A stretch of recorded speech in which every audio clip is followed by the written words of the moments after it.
This week's theme is culture in medieval Europe. So, this the Nearpod this week is kind of lots of different things about culture and intellectual pursuits. Likewise, in class, we'll do architecture and art in class and books as well. But we're also going to touch on a lot of those themes in the Nearpod today.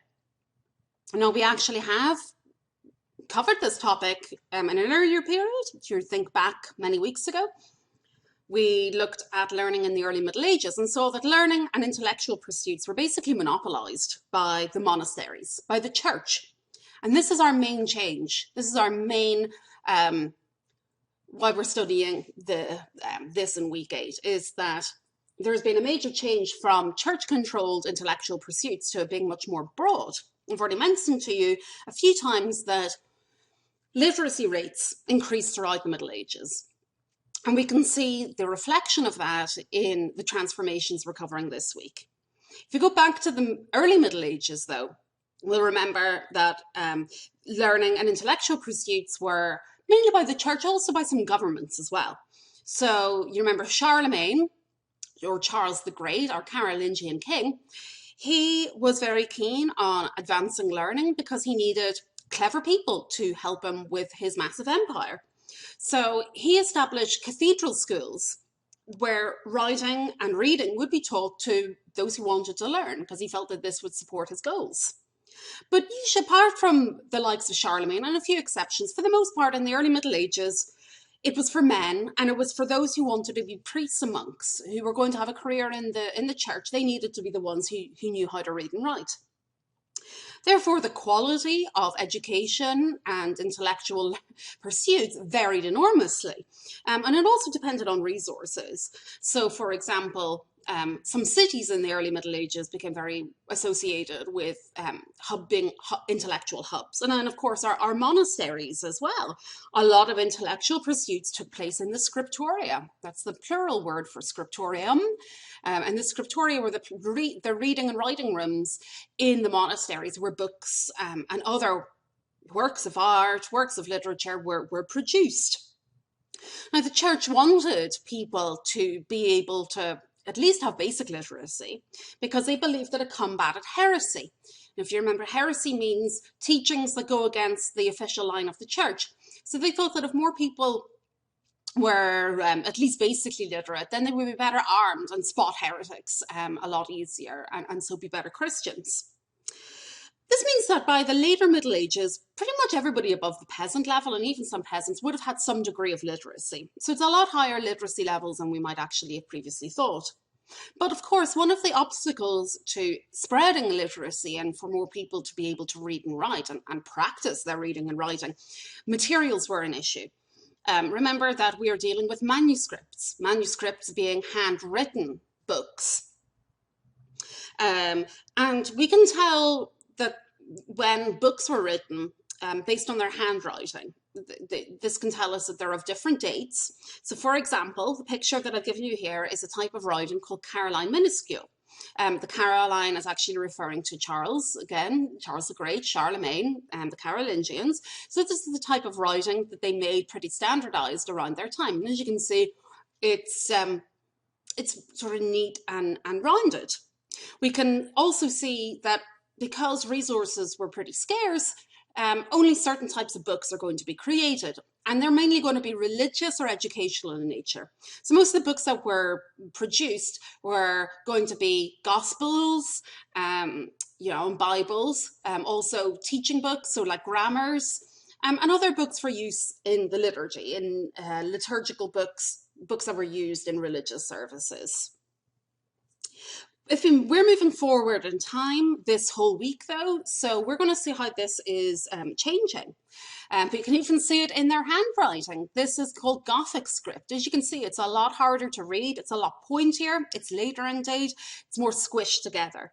The book on the right is the Literal Psalter. I love this book because it's got all sorts of wacky animals in it. And also it shows the different peasants doing different things that were part of their daily tasks. And we actually have a facsimile copy of the Literal Psalter over in the library that I love to show students. Now, a lot of the uptick in intellectual pursuits by the time of the High Middle Ages, which of course is the time period we've moved forward to in the class now, is due to outside influence. The Muslim world had already revisited Greek science and philosophy, and now the Byzantines and the Muslims alike shared with the West. Trade, which we looked at only a couple of weeks ago, meant that the West was brought closer and had more regular contact with cultures that it admired. The Byzantines saw themselves as the heirs and the keepers of the Roman tradition. So Roman law and Roman authors were actively studied in Constantinople. Spain, of course, was in Western Europe, is in Western Europe, but the Islamic world came in contact with the Jewish and Christian worlds there in Spain.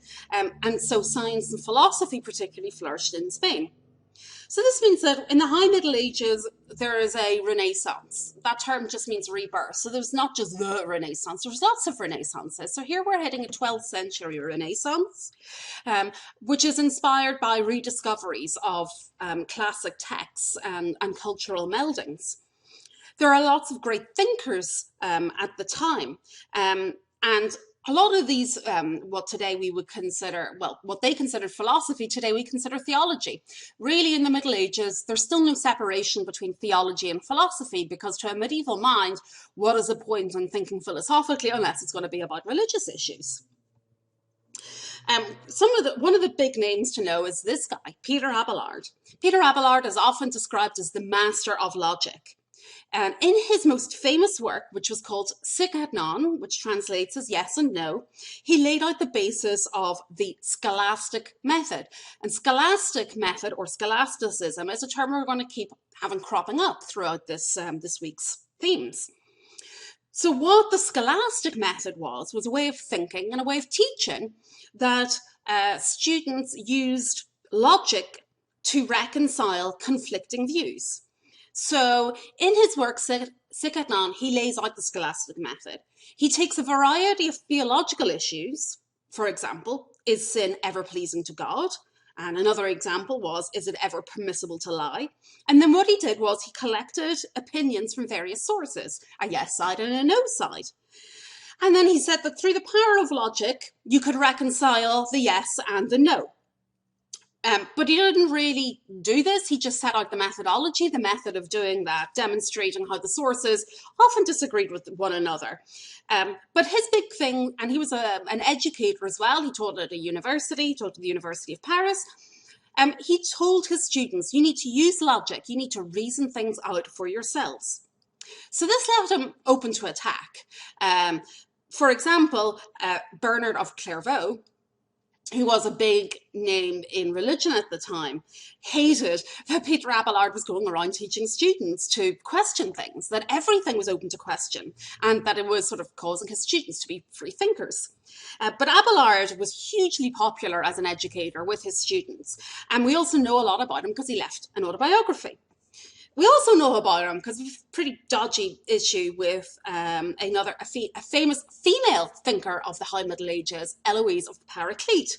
She was a brilliant woman of her day, but both Abelard and Eloise are better known now for their, well, often we see it written as their doomed love affair, but it's way creepier than that. This began as a secret affair because Abelard was hired by Eloise's uncle as her tutor. Eloise was blatantly gifted, even as a female child when she was very young. And Abelard was her tutor. He was meant to be educating her, and instead well, they say seduced her, but, well, there was a huge age gap. He was also an authority figure. It's well creepy.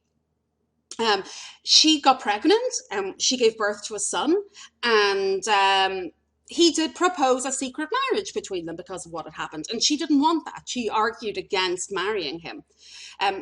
Eloise's uncle found out about all of this and got really angry, and so he hired men to castrate Peter Abelard.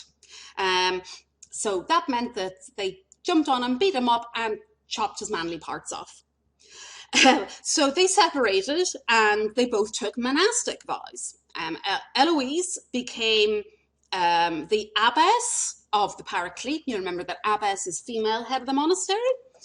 And Abelard couldn't be a priest because he wasn't wholly a man, so he became a monk.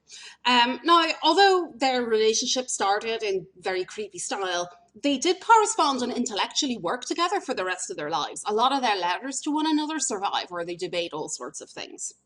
And Eloise used her position as an abbess of a well-known nunnery to write and be an intellectual leader of the Middle Ages too. She was famous across Europe at the time for her intellectual skills. Her philosophy focused on the concept of pure love. Another big name, a lot less problematic than Abelard and Eloise, was Thomas Aquinas. Thomas Aquinas was born in 1225, and he joined a new monastic order called the Dominicans. And the Dominicans were all very reform motivated and very interested in education. He then went to the University of Paris, and he spent a lot of time teaching and writing there. Now, Aquinas is still very, very famous today as a theologian because he explored the great questions of philosophy, theology, and political theory. To do this, he used Aristotle's method of thought to reach conclusions that were far-reaching, but still in harmony with Christian teachings. He ultimately argued that God himself is truth. So Aquinas reflects how there were big philosophical changes in thought and thinking at the time. Rationalists, like Aquinas, argued that reason was totally compatible with faith and could be the good servant of faith.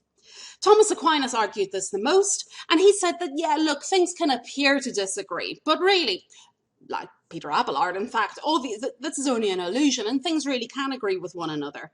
He said, Aquinas that is, said that if something appears to disagree and goes against the church and Christian thought, it must be a misuse of reason. Thomas Aquinas also argued that the state, the political state that is, which most Christian thinkers had earlier argued was merely a necessary evil caused by the fall of Adam and Eve, was a good and natural growth of society. He echoed Aristotle's belief that politics is essential and basic to human nature. Now, as you can see, philosophy and theology were inseparable to medieval people. They drew their inspiration from classical Greece, particularly Plato and Aristotle, from Islamic thought, from Jewish thought, particularly Moses Maimonides, early Christian theologians like Ambrose, Jerome, Augustine was the most popular, early medieval scholars like Bede, Isidore of Seville, Alcuin, and of course the scripture.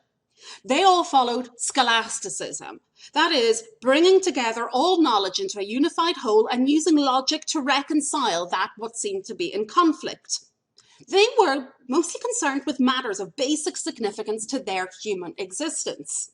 And we also have to thank Thomas Aquinas for bringing thinkers who were not from a Christian faith to the fore and arguing that that was fine for Christians to work with authors and writers and thinkers who were not Christians. Now, moving on to literature, if we were in class, I'd ask you what literature you know from the Middle Ages, and you'd be like, I don't know any. But actually, you'd be surprised at how much literature survives from the Middle Ages and that it's still popular today. That's because the High Middle Ages was a boom time for literature. People wrote both in Latin and in everyday language. The technical term for everyday language that you need to know is the vernacular. French was the most popular vernacular language until the 13th century, and in the 13th century, Italian became more popular as the vernacular of choice. So that meant that books were being published more commonly in the vernacular than in Latin after around 1300. And this is a big development because, of course, as we know up until this point, Latin is the unifying language of the elite of medieval Europe. Let's have a look now at some different types of medieval literature. We're going to look at the three most dominant. We're going to look first at the epics. They're also known as the chansons de geste. Then we're going to look at the lyric poetry, and then we're going to look at romances. I'm going to stop this video now, and instead you're going to watch a short clip from Terry Jones's Medieval Lives, The Minstrel, and you're going to learn about the epic or the chansons de geste and the role of music and minstrels in this, and then my video will resume.